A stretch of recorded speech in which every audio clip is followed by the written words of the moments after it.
A very good morning. This is Media Monitor. Alicia Jali, thank you so much for joining us. Coming up on today's show, we look into the volatile situation that has been left by the fees must fall at our higher learning institutions. And what's the best way of addressing the drought season that has hit the continent?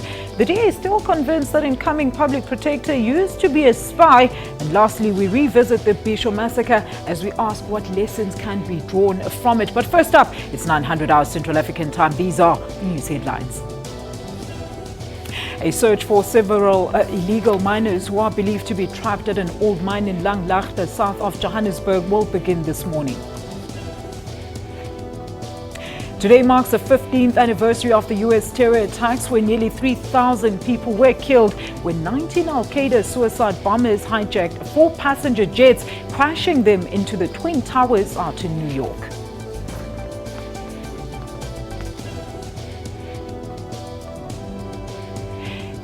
And Bidvest's victory has moved the team one step closer to the MTN 8 final after their 3-0 first leg win against Cape Town City on Saturday night out at the Bidvest Stadium. Let me introduce my guest this morning, Ms. Sophie Mokoena, acting SABC foreign editor, as well as we are expecting political analyst Professor Dinyego Maluleka. But first up, it's Mr. Dini Mekuto, who is joining me now for the digital news update. Dini, a very good morning to you. Thank you so much. Welcome back. We were celebrating Women's Month. We're not cutting you out. Thanks. I'm glad to be back, Alicia. Dini, what topped the social media trends this week? 3 stories really stood out this week. Wade van Niekerk coming back from his Rio Olympics. Triumph, yeah. Yes, and there was something that people were talking about between him and Caster. Yeah. And also, Anele Mdoda was the one that really got people talking on this one. She tweeted, yes, actually, Audi, where is Caster's car? So the issue was Wade coming back from an Olympic gold, right, from the 400 meters, and Caster also winning Olympic gold. But at the airport, Wade got an Audi R8, which is the sports car from Audi. So Caster, dololo, nothing from her. So people were asking, so what's the deal here? Yeah. How come this guy got a car and how come this woman didn't get a car? And Black Twitter, I'm sure, was not very kind. And they took it to the race thing, you know how they do. But Audi responded in a 3-point response to Anele. They said, look, we had already chosen our ambassadors prior to the Olympics. We had chosen Anaso Jobodwana, Cameron van der Berg, and Wade van Niekerk.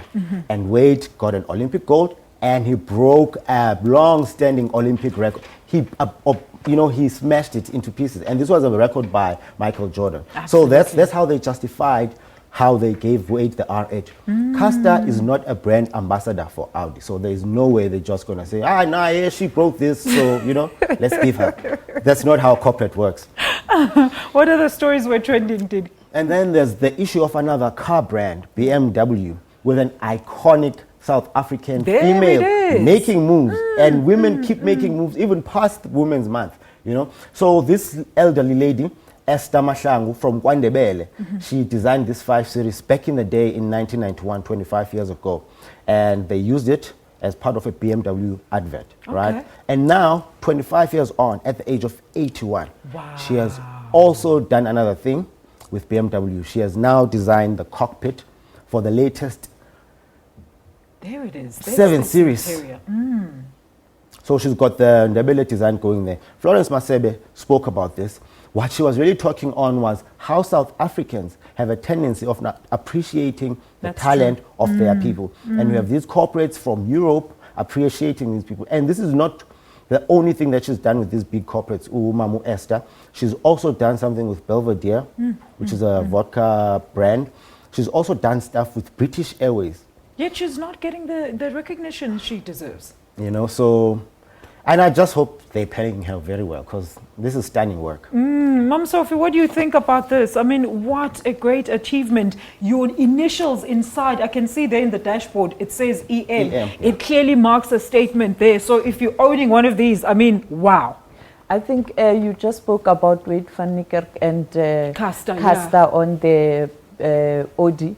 If I was BMW, I would give Caster that BMW and say, comfort for all, irrespective of color, gender, or creed. Yes, a woman can do it. It speaks to the person who did that decoration, which is Mama, and then also Castor on the other hand. I think BMW must use that opportunity because they are both the German companies. I hope you're listening, BMW. Dini, what other news kept people busy on social media this week? And lastly, an issue that's been going on for a while, and I'm sure Sis Sophie will elaborate more on that, the issue in Gabon. There was this post-election tweet violence, that really stood out after the election that was narrowly won by the current president, Ali Bongo. Now, the opposition leader, Jinping, has taken the decision to court because he says there must be something wrong with the counting. But people are taking their voice to social media. Here's a tweet from Jose Alberto Munoz, who's saying it's not the Western governments that are killing Africa. It is our own lack for kindness and love for our own people. Hashtag Gabon. I think this one is directed at the leaders. Yeah, absolutely. Mom Sophie, what do you think about this? Well, of course, it's a problem. When you look at the results of the elections, it's quite tight, and therefore I think Jinping feels that a proper recount can assist to finally lay the matter to rest, and therefore he has taken the matter to the Constitutional Court. A similar thing happened in Zambia. Yes, you I was recall just about to ask. Hesheleme Hakainde also took the matter to the Constitutional Court, but unfortunately the Constitutional Court in Lusaka has dismissed the case, and therefore inauguration is going to happen this coming Tuesday. Mom Sophie, I mean, let's elaborate on that. While we're still on African election issues, we know that the Seychelles will be holding their elections. And of course, the UN has sent out a whole female observer mission. Tell us more about that. Yes, it's the AU. Dr. Dlamini Zuma, the commission chair, has decided to send a delegation led by women, and it's only women in that team that is going to observe the elections. It's the first time since we established the AU, the former OAU, we see a group of women going to observe elections, which speaks to the capacity and the faith and the confidence in women, particularly on issues that relates to governance, but also elections and democracy. And I think it's a good move. And you are aware that currently in many countries, women are pushing that we should have women leaders. But if we can't even observe elections and come up with reports in terms of what we have observed, how can we contest elections? And the contest for top leadership in all levels, the or UN in all Secretary spheres General, across the world, it's happening. I mean, even the UN, but unfortunately the front runner currently, it's the former Prime Minister of Portugal and a man in this case.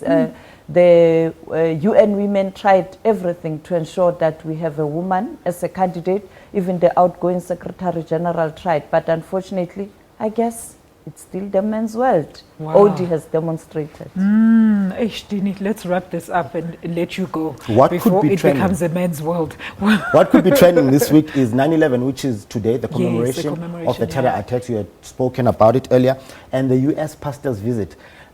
Minister Malusi Gigaba of Home Affairs is yet to decide on whether to allow. We're going to hear the that pastor announcement in the on country. Tuesday. It's coming up this Tuesday. So those are the topics that could be trending this week. What are people saying? Do you have any tweets on social media? Nothing I mean, yet. a lot of America people is still were asleep, quite, so I mean, a lot of when they people wake were quite divided on the issue of the U.S. pastor that is going to come through on whether or not he should be granted. But how did Twitter react to that? He seems to be trampling on the gay community's rights with the garbage, if I'm allowed to say, that he's been spewing.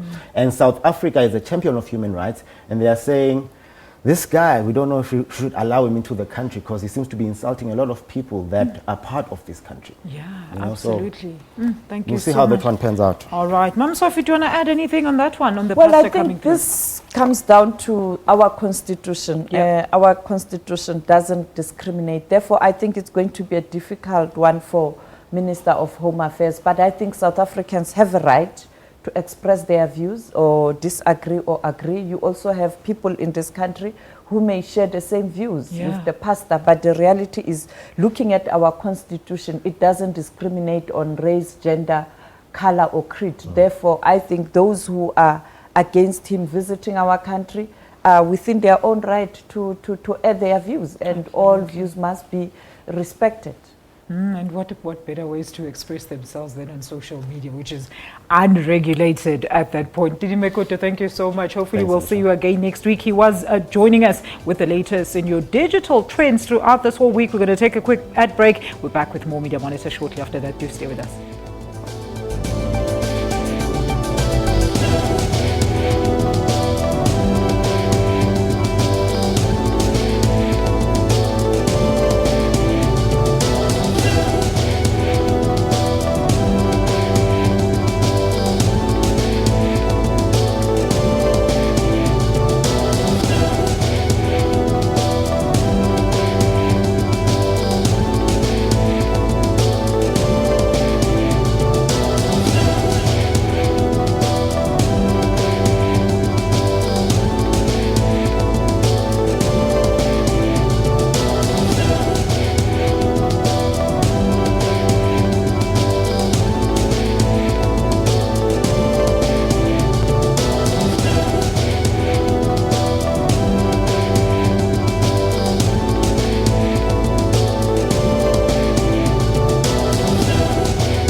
He appealed for the disruptions to come to an end so the future of the children is not compromised.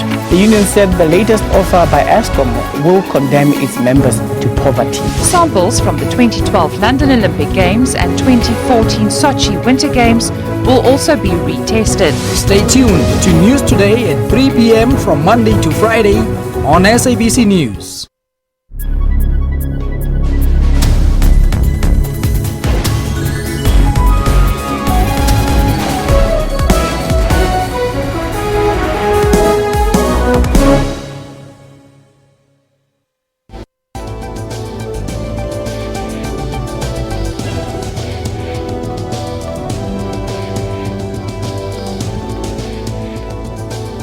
Welcome back to Media Monitor. Now we are joined by Professor Tingeko Maluleke. We were waiting for you all morning. Prof, very good morning to you. Thank you so much for joining us. Good morning.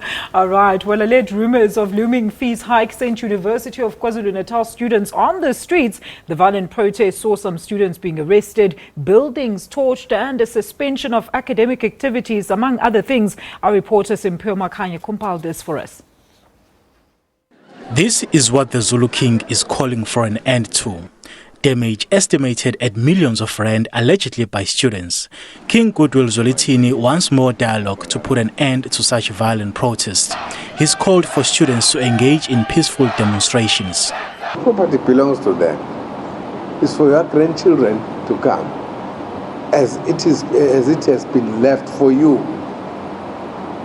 by the previous students that there were before, who actually today are professors of those institutions, who have never used a stick of matches. So I plead to our children in our higher institutions to look after their own properties. Meanwhile, university management says no decision has been made regarding the fee increment for next year. They've also denied claims that they are ignoring students' grievances. University management has throughout this process been open to negotiation and engagement with the student leadership in the form of the SRC.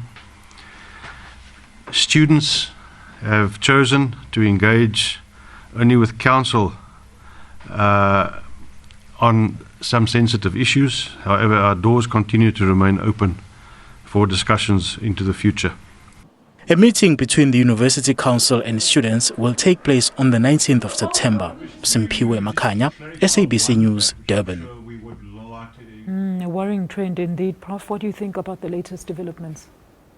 Well, you know, nothing justifies the banning, quite honestly. I mean, I have tried very hard to think and look for reason and rationale for this, to try and make sense of it.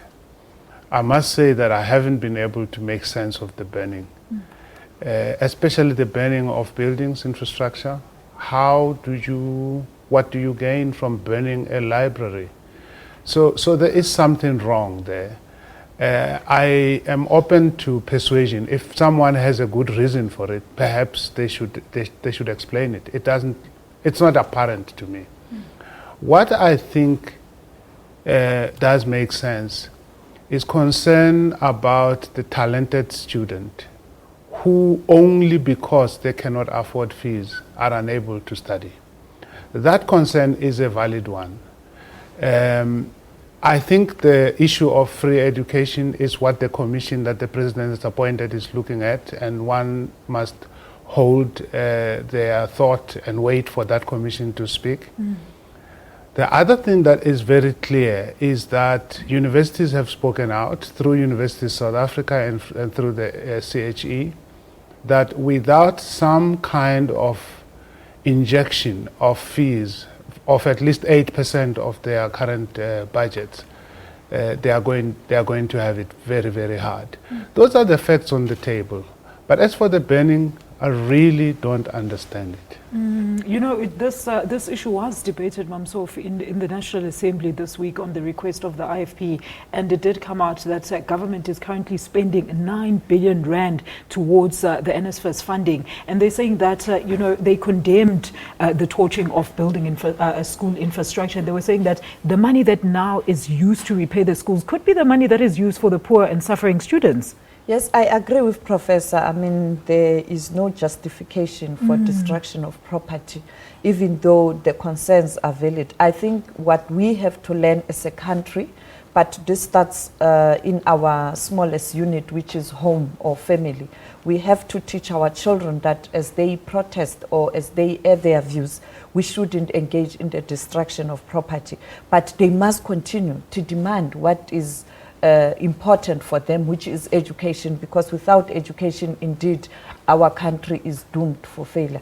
Therefore, we have to ensure that this nation or the young generation is educated, they have the skills and capacity to take this country forward, but we cannot do this by the destruction we are experiencing currently. And you look at libraries, I mean, this is where they must go and study. This is where you have all the information to help them to make it in their life. But unfortunately, when they are banning the books and the laboratories, where are they going to learn? Therefore, I think it's upon us, all of us as citizens of this country, particularly starting from our own families as parents, to teach our kids to be responsible. And if they want to be responsible adults, they must learn to be responsible while they are still at institution of higher learning, because that's where you are being groomed to be a responsible adult. Yes. Education leads non-adult to a responsible adulthood. Therefore, if you ban property, how are you going to be a responsible parent? It means when you have a family, when you have challenges at work, you are going to engage in destruction. And this also plays itself where you see there are violence in families or against women and children. This is where it starts. We have to teach our children to be responsible, but they must continue to demand what is good for them, in this case, which is education, which will help them in future. You know, there seems to be other issues that are involved in this, Professor. I don't know if you can take us through this. I mean, there's been issues of rape allegations and the claims also that the bodies, the university bodies are not listening to the students' grievances, as we heard on the insert there. Yeah, look, I mean, this is part of a narrative and a thread of dialogue across the nation. The feeling that many have that unless they ban, they will not be heard. We've seen it in the communities where people have been protesting for services. We see it in universities. We have seen it even in the labor movement during protests. So clearly there is something that connects these activities, and that something is a sense that we don't hear one another. We don't, the languages that we use to speak to one another are not intelligible until there is smoke. And so there are valid issues that the students are raising. And quite honestly, you don't want your students to be protesting about anything better than education. Yeah. If that's what they want, this is a positive. It's a huge positive. The question is the method and some of the methods that are being used. I welcome it when students say, we want a curriculum that is more Africanized, that we want universities that are more open to indigenous knowledges. All of those things are valid. But how do you proceed with them if you are burning down the very facilities that you want these things to take place in? So clearly there are issues of communication, and no one denies the validity of the issues that are being put on the table. But this is our country. Eh? These are our universities. These are our schools. We own these things ourselves. They belong to us. So there's something a little defeatist about destroying that very thing that you want to take ownership of. There's something that is wounded in us, I think, when we proceed like that. And I think we need to address this. It's not just the students, by the way. It is the community at large in South Africa. I mean, how do we then address that communication breakdown, Mamsov? I think I saw on social media former SABC Deputy Board Chair, Christine Kunter, wrote on social media that as a country, all of us, we must engage in this discussion. And I think that's the only way. And Professor has pointed out of the issue of communication. When you listen to what the institution is saying, they are saying that a decision hasn't been taken regarding the fee increment. But how did it happen that the student should have information that there's going to be an increment, which has led to this crisis now? The issue of communication is very important. And for this reason, I would appeal to SRCs at institutions of higher learning to constantly communicate with the student body.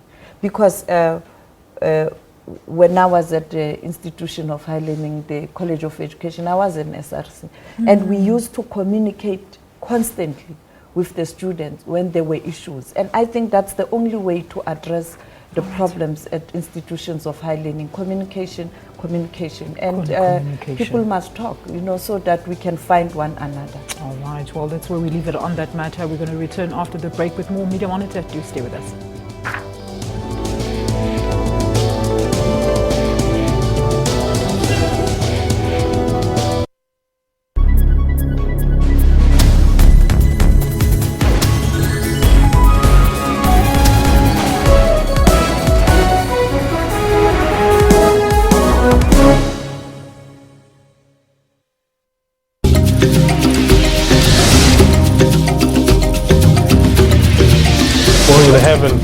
No, they haven't. Do you know why? Well, we wouldn't know. Firstly, we'll ask. I can tell you. Why? They say you're selling out. Why? Well, I guess that's a question you need to engage them. Why would the African Union try and separate human rights and women's rights? Women's rights are indeed human rights. So we need to be asking ourselves, what kind of society are we?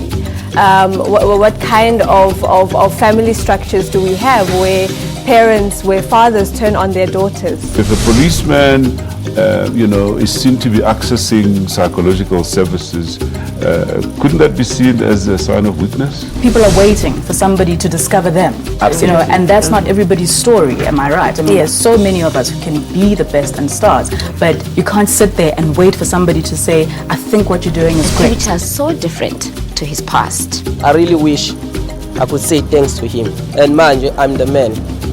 I make coffee and I'm proud of it. For your daily dose of current affairs, tune in to the SABC News Channel.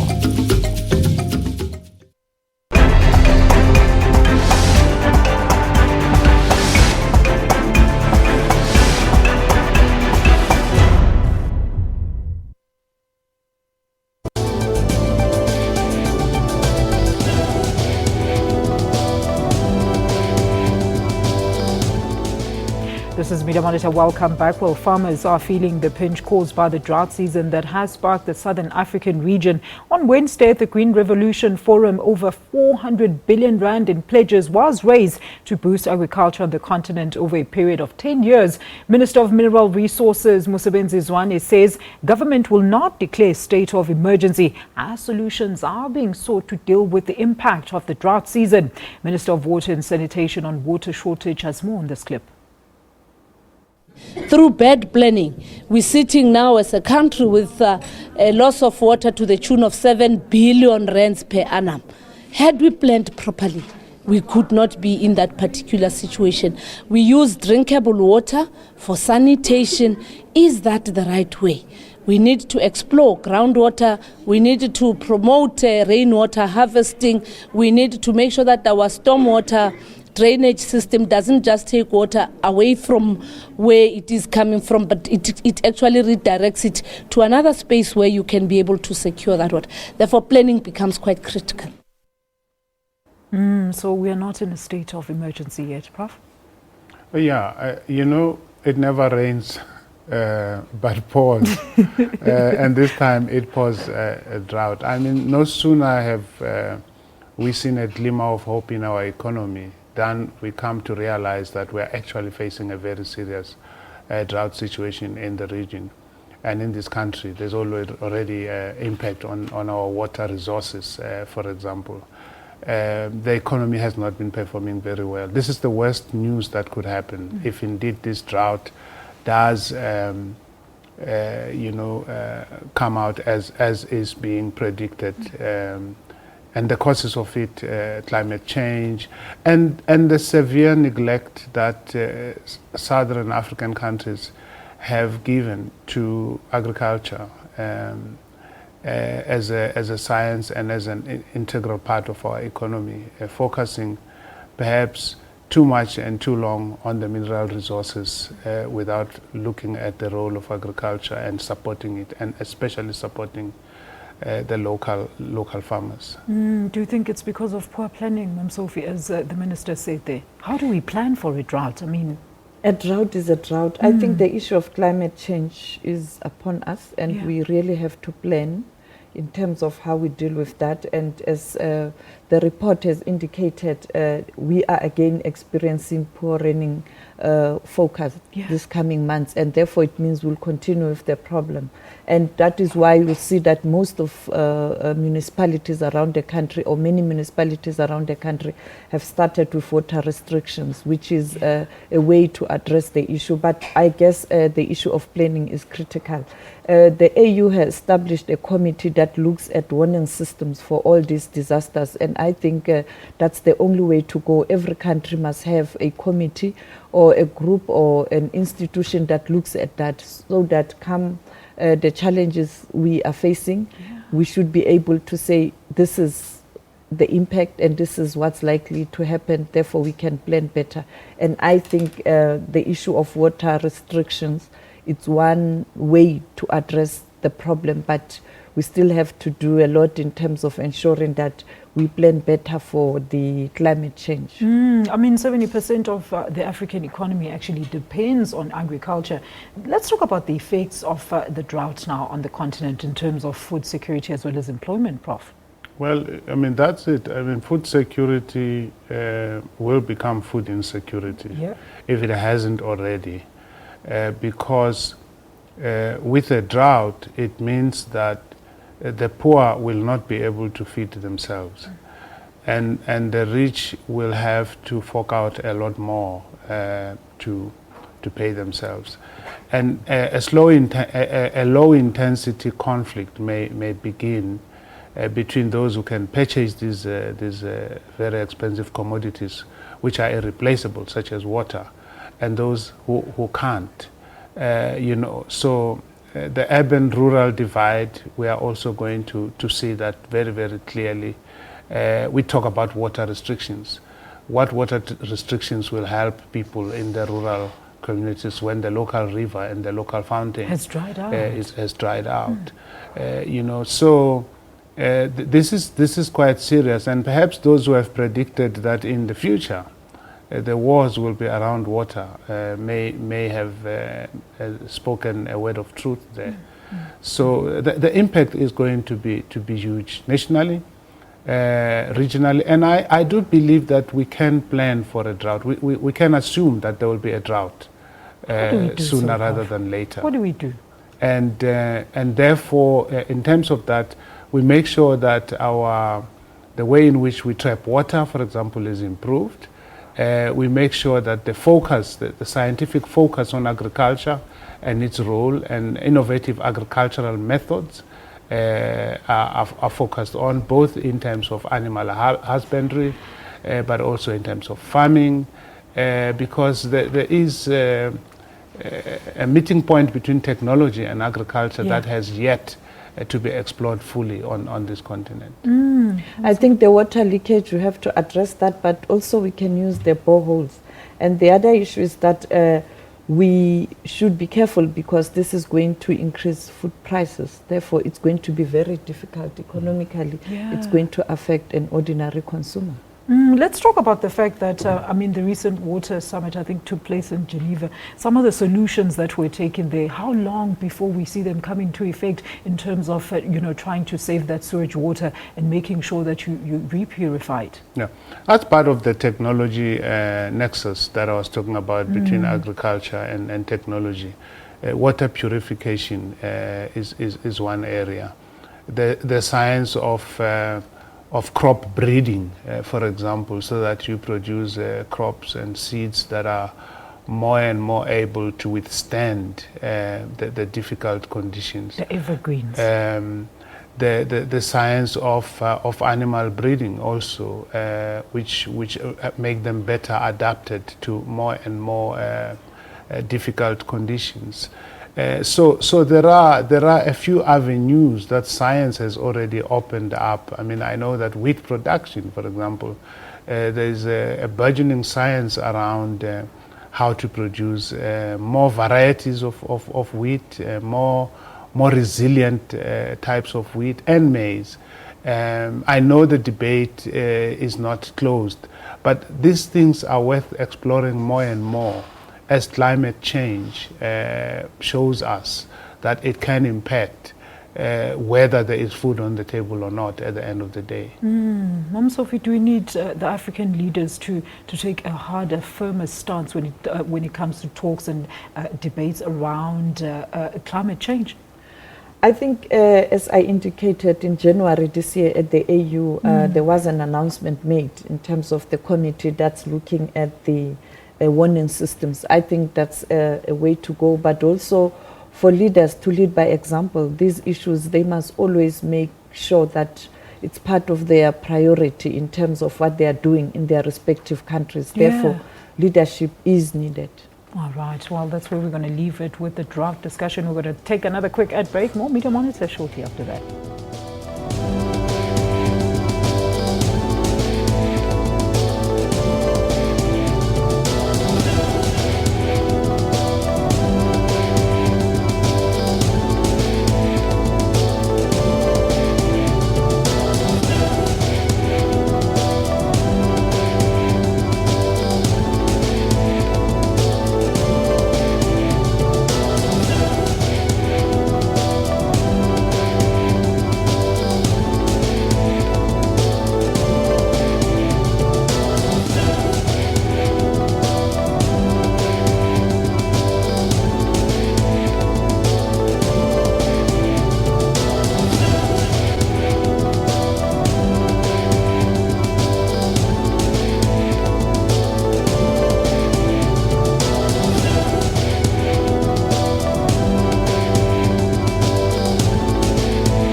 Yeah, it's more of a validation.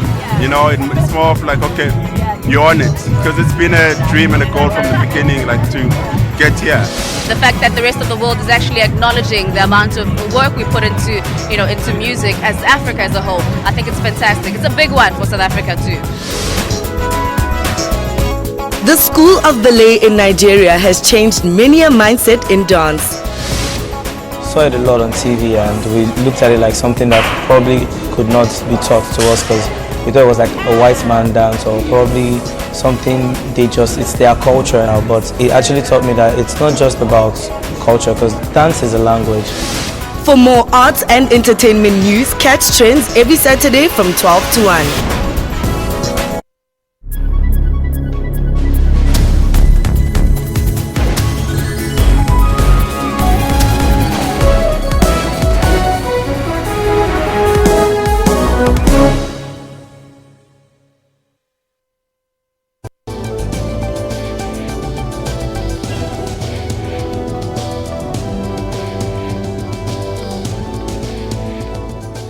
Back with Media Monitor. With just less than 2 months left before the new public protector assumes a position, the DA remains adamant that advocate Bisho Mkhwebane is not the best suitable candidate for this position. The official opposition party is not pleased with her credentials and alleges that the incoming public protector used to work as a spy for the state security agency in China, allegations that have not yet been confirmed by any media house or individuals. Here's more on this package.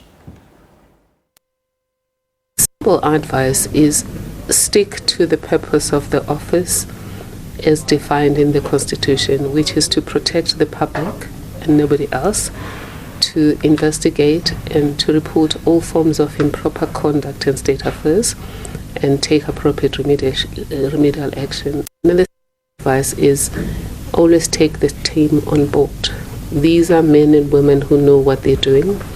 Ultimately, you have responsibility because you have the title, but don't sit in a little corner and make the decisions.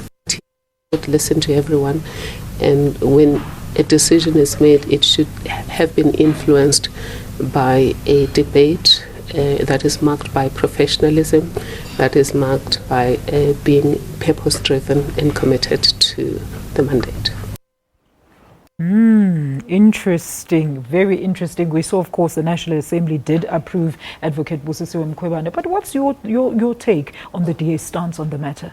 Well, I think DA must be careful. I mean, when you make allegations against any individual, those allegations must be supported by proof, because sometimes people tend to make allegations against individuals and it damages their credibility, and to undo it's very, very difficult. And therefore I expect the DA to have at least given us the evidence in terms of what they are saying. You would recall that at some point in time Bulelani Nguga was accused of being a spy. A commission was set up and Heifer Commission found out that it was not true, and the damage then was irreparable. And I think in this case also, it's something as a society we must be careful that we shouldn't just throw allegations unless we have evidence on such allegations. And therefore, because people still demand from the DA to give proof whether she was a spy. And I think it's unfortunate, but I think sense did prevail to many parties in Parliament who said, because we don't have evidence to that effect, we will continue to support her. But should there be anything that comes out later, we will review our position, which is allowed, because there's always a recourse to anything in this country. Absolutely. We have a wonderful constitution that protects the rights of the accused and those who are making allegations. And therefore, I think she has a recourse if these allegations are not true, because the damage really, when you say someone is a spy. But also I like the UDM's notion around this issue when they say if someone works for the intelligence services, state intelligence services, not individual, You serve the public, because indeed you have this institution that is the security establishment to ensure that all the citizens of this country are protected. Therefore, is it a sin to work for intelligence services? Is it a sin? Is it a sin, really? Is it a sin to work for intelligence services? If it is a sin, why do we have such an institution? Why don't we do away with the intelligence services? It's similar to when people question why journalists, what we are doing. Is it a sin to be a journalist, to do your work and to report? Is it a sin? I think it's high time as South Africans, we always remember that we live in a new dispensation. Yes, indeed, the previous establishment, the security establishments were used to suppress a particular grouping. But in this case, this is a democratic country. This is a democratic dispensation. Therefore, who must do that kind of work? Prof? Well, I'm not sure that it is a sin to work for the intelligence services, but I'm sure it's a sin to be a journalist. That's what I wanted to say. That's what I wanted to say. I agree with you, Professor. Because if whatever you do, you are being labeled. You know, you can't get it right. The beauty of this conversation that the nation is having now is that whichever position you take, it demonstrates the wisdom of the process that has been followed in the choosing of the public protector. That it is not done in some secret corner somewhere. It is not done by one person somewhere who sits down with their advisors and choose one person. That's an open process. It's a pity that the DA did not put these questions to her directly and sharply at the interviews, because that was a glorious opportunity to do it. So I put it all down to the vigorous and good nature of our instruments for appointing the public protector, that we are able to debate whether she was a spy or not, and take positions on that openly. And for me, whether she was a spy or not, what is more important is if she lied about anything, then I would have been concerned. Whether she lied about being a spy or about whatever. If she didn't lie in the interview, if she was honest enough, I believe that we are a vibrant enough democracy that in one way or another we will find her out and we will be able to hold her accountable as a people. That's what I really believe, that we do have those instruments. And the outgoing public protector has really raised the standard of this office. This office can no longer perform way below the level that the current public protector has taken it. It's no longer possible. So there's a sense in which we are maturing as a democracy. And even this process is part of that maturity. Let's talk about where could possibly these rumors or allegations be stemming from then, Namsof? Well, I don't have information, and therefore I am not going to try and speculate in terms of how they got the information. But the question is, bring the evidence. Bring the evidence. Bring the evidence. That's what they were saying. I mean, when they debated this in the National Assembly, they even compared the current situation to the fact that the DA was opposed to the election of Mogoeng, Chief Justice, as well as the current public protector, and even Mr. Glenn Mashinini. Well, you know, fate does not always work in the manner in which we would like it to work.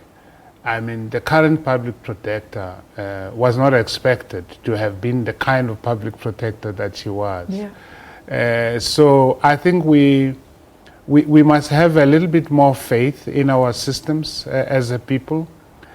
We must take the opportunity, I think, to debate. And I think even the fact that this question is being raised and allowed to be debated openly is an important one. I don't know where they got the information and whether they have evidence at all. But I think it's important that the question has been raised, quite personally. I think it's important that the question has been raised. I think it's important that we are talking about it now. It is part of the process of appointing our public protector. Absolutely. That we as a nation ask hard questions, wonder whether there is evidence or not, demand evidence, and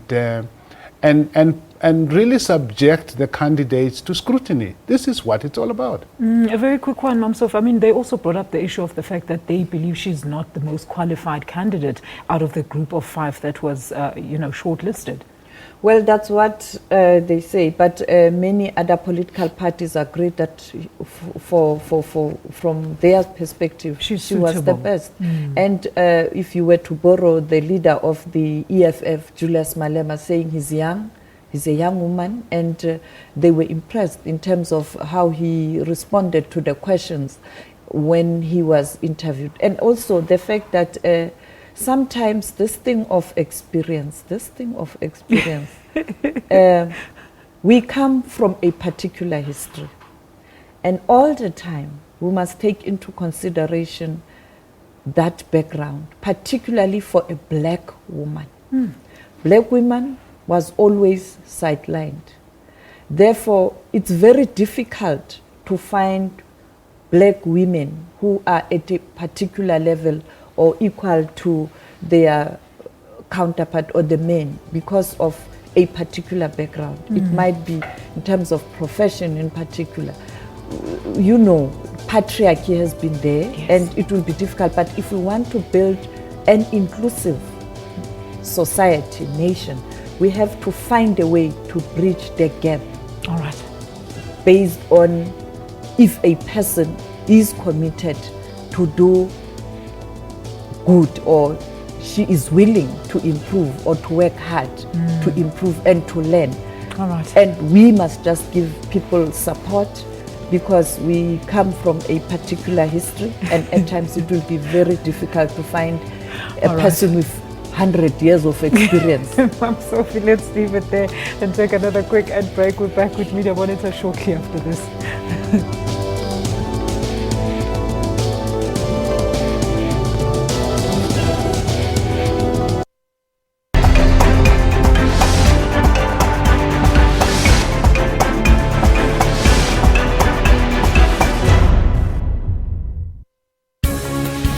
News Today provide news updates giving a wealth of knowledge. Breaking stories and crossing live for you. We follow business developments intensely.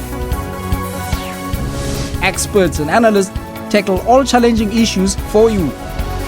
We cover stories locally and abroad to keep you informed. We cover all sporting codes just for you. We are sure to give you weather to be ready for the day. Stay tuned to News Today at 3 p.m. from Monday to Friday on SABC News. Something called, threads or something? What is that? So people, with a bit of sagging, so you're in your mid-40s, not quite ready for surgery, not entirely happy with the way your jawline looks, it has a bit of a jolly look, so that's where threads come in. So it's a non-surgical procedure. What causes acne? Common causes of acne are genetics, can be hormonal as well, so that's why you see it normally in sort of your prepubescent or your pubescent teenagers.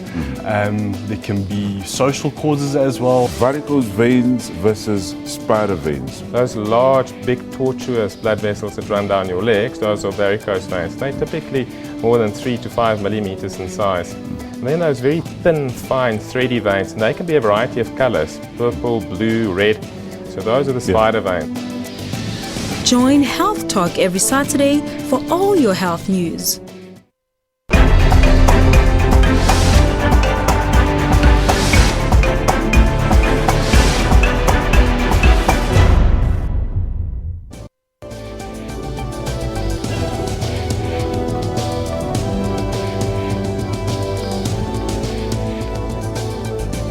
Now, Now, Wednesday, the 7th of September, marked the 20th commemoration of the Bisho massacre, where 28 people lost their lives when over 80,000 people who were not happy with the late Oupa Qozo's leadership marched to Bisho, the then capital town of Ciskei, to force him to step down. I think the big question here is, why wasn't there a huge media coverage on the story, Nomsof? Well, I think there were lots of issues in the country, particularly the issues around Treasury and the Hawks. And I think many newsrooms, we were kind of focusing on the developments between SARS and the Hawks and Treasury, but also the debates in Parliament. And I think that's the problem. I think we editors in the newsroom, we must do better planning, particularly for such events. Is that an excuse, though? Yeah, I know. I don't accept that because, I mean, I think that, you know, the massacres are a recurring theme in the life of our nation. True. If you go back to Sharpeville and you come up to Marikana, you will see that roughly we have a massacre every 10 years on average as a country. And that narrative seems to be continuing post-apartheid. And what that tells us is that state violence, the state violence establishment, the factory that produces state violence has not yet been dismantled. And I have a sense that both the media and the state really have not taken on the importance of this. And you see it even with the way the Marikana Commission report has sort of airbrushed what was going on there. We need to get to the roots of this because it's part of the violence we were talking about. I mean, we talk about the violence of students spending libraries, the violence of the state. It seems to me it's something that this state does not want to confront and talk about. And that's why we forget the Bisho massacre. Because there's continuity. It's state violence that has continued from the apartheid times to these times. And I think it is inexcusable that we have forgotten about it. You know, he raises a very important point there, Mamsof, and I was going to just ask, I mean, what lessons then can be drawn from the event to address our present-day challenges? And he says we're clearly not learning from them because we don't talk about them. I think crowd control, it's one thing that the police service must still focus on to ensure that they find a way to deal with issues of protest. Crowd control, and so that you don't find a situation where you end up using maximum force. I think it is very critical, and I agree with Professor that as journalists we tend to forget and rush to breaking stories, but there are issues that we have to do proper research on. Recently I was talking to the director of the UN Women, Dr. Phumzile Mlambo-Ngcuka, who was saying it seems as if in South Africa we are sweeping the issue of rape at institution of higher learning under carpet, because it's like, oh, it's normal, it's fine, you know, we see these cases every day, so what's special? And she even pointed out that even the administrators or the managers or people who are in charge of those institutions are sweeping the issue under carpet. And therefore, I think we must go back to the basics in terms of ensuring that in our newsroom, we always investigate, but also we continue to reflect the history. You see, so that we don't repeat the same mistakes. Both those violences are violences we are yet to confront as a nation. The violence against women, rape, and also the violence of the state. Bisho is and was an opportunity for us to discuss state violence. We have missed that opportunity. And until we confront state violence for what it is, because it is state violence that we saw in Marikana, it's state violence that put down Andres Tatane, it is a state violence that is part of the problem. So, you know, students are violent and we must condemn them for burning. patriarchal violence is another big silence in this country. Thank you so much for joining me this morning, Umam Sophie Mukwena, our very own foreign affairs editor, and of course she is acting political editor as well as political analyst, Professor Dinego Maluleke, joining us here on Media Monitor. Thank you so much for joining us. We hope you will join us again, same place and time next week, right here on the SABC News channel. I'm coming back with your AM News. Do stay tuned.